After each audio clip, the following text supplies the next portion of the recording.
Assalamualaikum warahmatullahi wabarakatuh.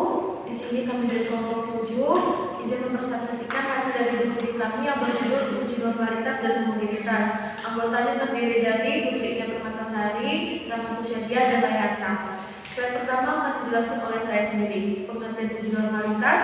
Uji normalitas adalah pengujian tentang kenormalan distribusi data. Uji ini merupakan pengujian yang paling banyak dilakukan oleh analisis statistik parametrik karena data yang didistribusikan normal merupakan syarat dilakukannya tes parametrik. Sedangkan untuk data yang tidak mempunyai distribusi normal, maka analisisnya menggunakan tes parametrik. Data yang mempunyai distribusi yang normal berarti mempunyai sebaran yang normal. Terdapat 4 cara atau teknik untuk menentukan apakah data tersebut berasal dari populasi yang berdistribusi normal atau tidak, yaitu yang pertama atas probabilitas normal. Apabila dari penelitian sudah terkumpul data lengkap, maka untuk pengujian normalitas dilalui langkah-langkah sebagai berikut, yaitu yang pertama membuat tabel distribusi frekuensi, yang kedua menentukan batas tiap kelas interval, yang ketiga mencari frekuensi kumulatif dan frekuensi kumulatif relatif atau dalam persen. Jika letak titik-titik berada pada garis lurus atau lebih lurus, maka dapat disimpulkan dua hal, yaitu yang pertama, mengenai data itu sendiri dikatakan bahwa data itu terdistribusi normal atau hampir normal. Yang kedua, mengenai populasi dari mana data sampel diambil, dikatakan bahwa populasi dari mana data sampel itu diambil ternyata berdistribusi normal atau hampir terdistribusi normal, atau dapat didekati oleh distribusi normal. Yang kedua, uji C kuadrat. Menurut Prof. Dr. Sugiono dalam buku statistika untuk penelitian salah satu uji normalitas data, yaitu C kuadrat merupakan pengujian hipotesis yang dilakukan dengan cara membandingkan kurva normal yang terbentuk dari data yang telah terkumpul atau B dengan kurva normal baku atau standar atau A. Jadi membandingkan data B atau A, bila B tidak berbeda secara signifikan dengan A, maka B merupakan data yang berdistribusi normal. Yang ketiga, uji Lilliefors. Menurut Suzana, uji normalitas data dilakukan dengan menggunakan uji Lilliefors atau LO. Dilakukan dengan langkah-langkah sebagai berikut, yaitu diawali dengan penentuan taraf signifikasi, yaitu pada taraf signifikasi 5% atau 0,05 dengan hipotesis yang diajukan adalah sebagai berikut. H0 sama dengan sampel berasal dari populasi yang berdistribusi normal. H1 yaitu sampel tidak berasal dari populasi yang berdistribusi normal. Dengan kriteria pengujian, jika L hitung lebih kecil, maka L tabel diterima H0, dan jika L hitung lebih besar, L tabel ditolak H0. Yang keempat, uji Kolmogorov-Smirnov. Tes 1 sampel Kolmogorov-Smirnov adalah suatu tes goodness of fit. Artinya, yang diperhatikan adalah tingkat kesesuaian antara distribusi teoretis tertentu. Tes ini merupakan apakah skor dalam sampel dapat secara termasuk akal dianggap berasal dari suatu populasi dengan distributif tertentu. Selanjutnya, uji homogenitas akan dijelaskan oleh Rayhansa. Kepada Rayhansa dipersilakan. Uji homogenitas. Pengertian uji homogenitas. Uji homogenitas merupakan ujian antara dua atau lebih populasi. Semua karakteristik populasi dapat bervariasi antara satu populasi dengan yang lain. Dua di antaranya adalah mean dan varian. Selain itu masih ada bentuk distribusi, median, modus, range, dan lain-lain. Median selama ini baru menggunakan mean sebagai tolak ukur perbedaan antara dua populasi. Para peneliti belum ada yang melakukan pengujian atau membuat hipotesis terkait dengan kondisi varian di antara dua kelompok. B. Tujuan uji homogenitas. Uji homogenitas bertujuan untuk mengetahui apakah varian skor yang diukur pada kedua sampel memiliki varians yang sama atau tidak. Populasi-populasi dengan varians yang sama besar dinamakan populasi dengan varians yang homogen. Sedangkan populasi-populasi dengan varians yang tidak sama besar dinamakan populasi dengan varian yang heterogen. Faktor-faktor yang menyebabkan sampel atau populasi tidak homogen adalah proses sampling yang salah, penyebaran yang kurang baik, bahan yang sulit untuk homogen, atau alat untuk uji homogenitas rusak. Apabila sampel uji tidak homogen, maka sampel tidak bisa digunakan dan perlu dievaluasi kembali mulai dari proses sampling sampai penyebaran, bahkan bila memungkinkan harus diulang sehingga mendapatkan sampel uji yang homogen. Untuk melakukan uji homogenitas data tersebut ada dua macam uji homogenitas untuk menguji kehomogenan dua atau lebih varian, yaitu yang pertama uji Harley-Pearson. Uji ini digunakan untuk menguji ukuran dengan cuplikan yang sama untuk tiap kelompok. Misalkan kita mempunyai dua populasi normal dengan varian Q2/1 dan Q2/2. Jika sampel dari populasi satuan berukuran N1 dengan varian S dan sampel dari populasi kedua berukuran N1 dengan varian S2/1. Yang kedua, uji Bartlett. Uji digunakan untuk menguji ukuran yang cuplikan yang sama maupun tidak sama, N yang sama maupun N yang berbeda untuk tiap kelompok, untuk menguji kesamaan beberapa buah rata-rata. Dimisalkan populasi mempunyai varian yang homogen, yaitu Q2/1 sama dengan Q2/2 sama dengan Q2/4. Baiklah, berikut ini akan dijelaskan oleh rekan saya, Bu Indah, mengenai contoh-contoh soal atau contoh pengerjaan dari uji normalitas dan uji homogenitas. Kepada Bu Indah, dipersilakan.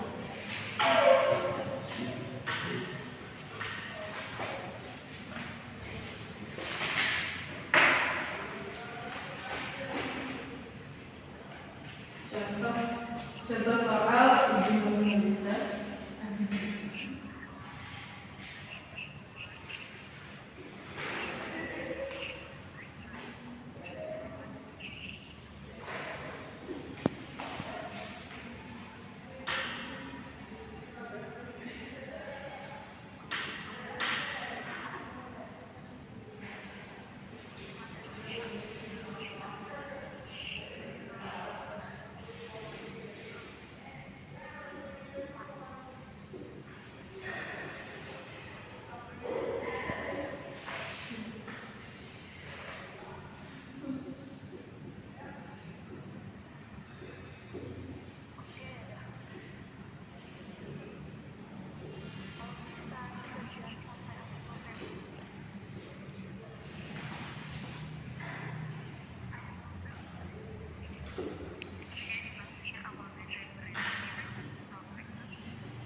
Untuk mencari uji normalitas ini bisa kita pakai 3 rumus. Yang pertama, normalitas sama dengan ekivalen per volume. Yang kedua ada rumus normalitas sama dengan moralitas dikali valensi. Yang ketiga ada normalitas sama dengan gram per B dikali 1000 per mili. Nah, diketahui masanya 18,25 gram. CaOH2 itu sama aja variansi. Variansinya itu ada 2. Terus volumenya diganti ke mili, dari 250 mili ke liter jadinya 0,25 liter. Moralitas C CA O dibagi 2, CA dibagi 1, O dibagi 2, H dibagi 2. CA-nya 40 dikali 1, O2-nya 16,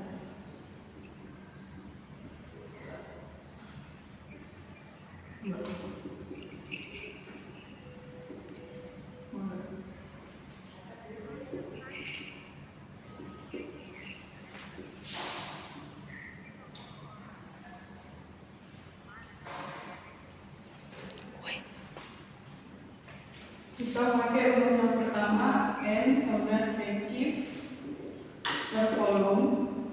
Karena belum diketahui aktif sama volumenya, maka kita cari aktifnya dulu.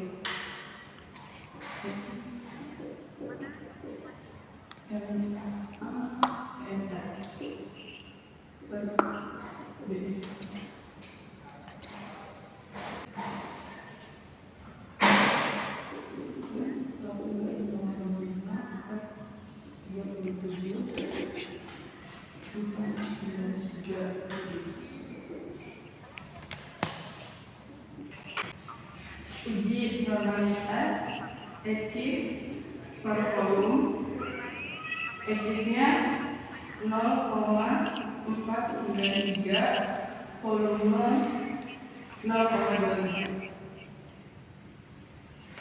Hasilnya 1,9728 normalitas. 1,9728 ini hasil dari 0,493 dibagi 0,25. Selanjutnya uji homogenitas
homogenitas ini kita harus menentukan terlebih dahulu taraf nyata atau alfa dan tabelnya. Taraf nyata itu rumusnya alfa rumusnya 5%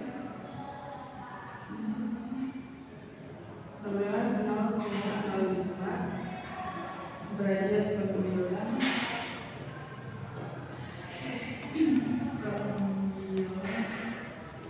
N 1 dikurang 1 sama dengan 12 dikurang 1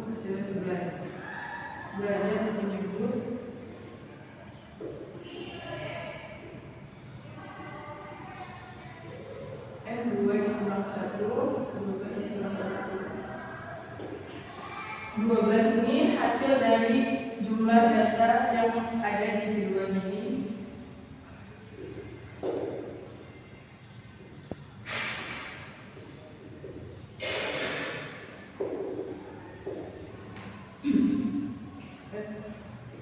Setelah mencari taraf nyata dari pemilihan derajat tersebut, kita cari F tabel dengan rumus F tabel F alfa dikali N1 dikurang 1, N2 dikurang 1.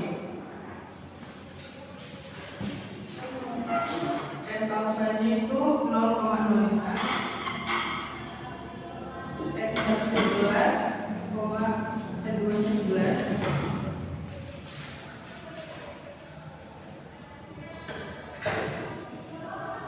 Dikali 11,11 hasilnya 0,5555. Jadi ini adalah F tabel X sama Y, hasilnya di bawah X kuadrat hasilnya 12.228 dan Y kuadrat didapat hasil 49.708. Setelah ini udah ketemu, kita cari X kuadrat. Rumusnya akar N dikali sigma X kuadrat dikurang sigma X kuadrat dibagi N dikali N dikurang 1. Hasil N-nya ada 12 dikali hasil X kuadrat tadi ada 14.228 dikurang X-nya ada 396 kuadrat dibagi 12 dikurang 1.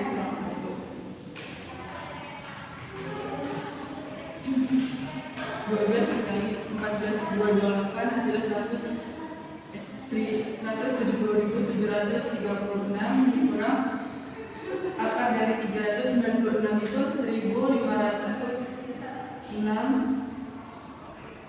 500.000. Akar dari 396 itu 156.816 dibagi 12 dikali 11.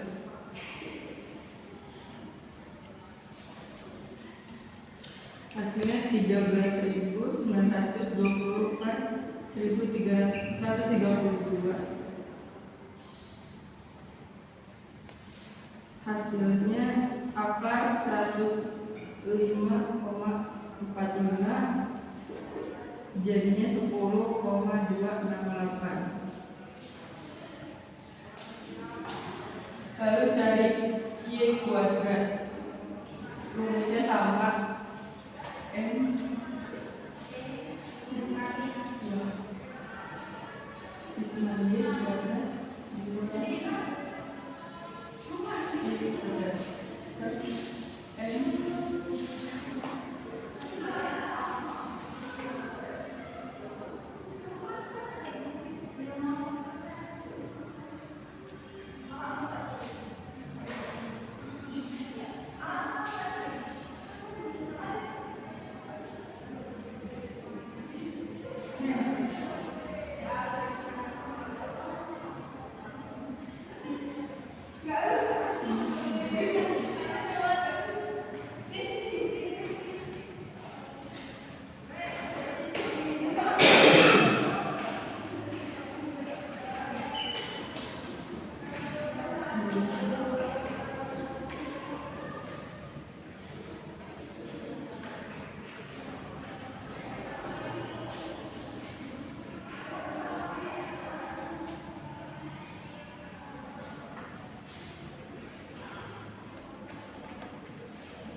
F itu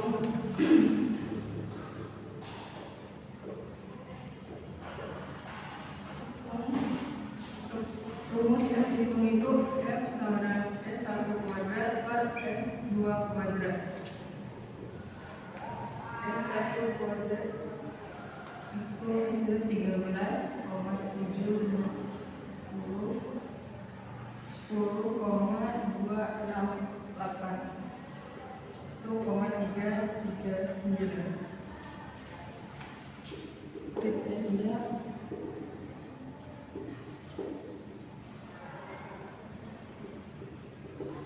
Kriteria pengujian itu tolak H0 jika F hitung lebih besar dari F tabel. Terima H0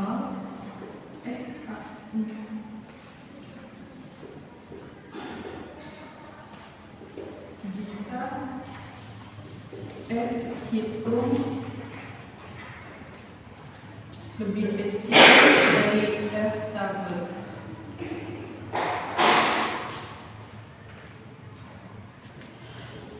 F hitung sama dengan 1,39, F tabel 0,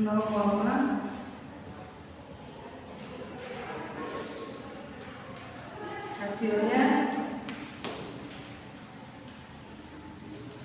hasil F hitung lebih besar dari F tabel.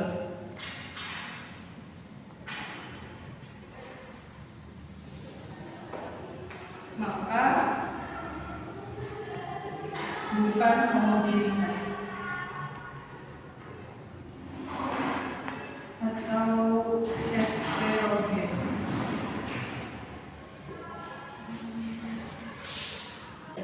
Baiklah, jadi kesimpulannya uji normalitas adalah uji yang digunakan untuk mengetahui apakah populasi data berdistribusi normal atau tidak. Jika data tidak berdistribusi normal, maka metode yang digunakan adalah statistik non-parametrik. Teknik atau cara yang digunakan dalam uji ini yaitu batas probabilitas, normal uji, kuadrat, uniform, dan uji kontrol sindrom. Kemudian uji homogenitas yaitu bertujuan untuk mengetahui apakah varians yang diukur pada kedua sampel memiliki varians yang sama atau tidak.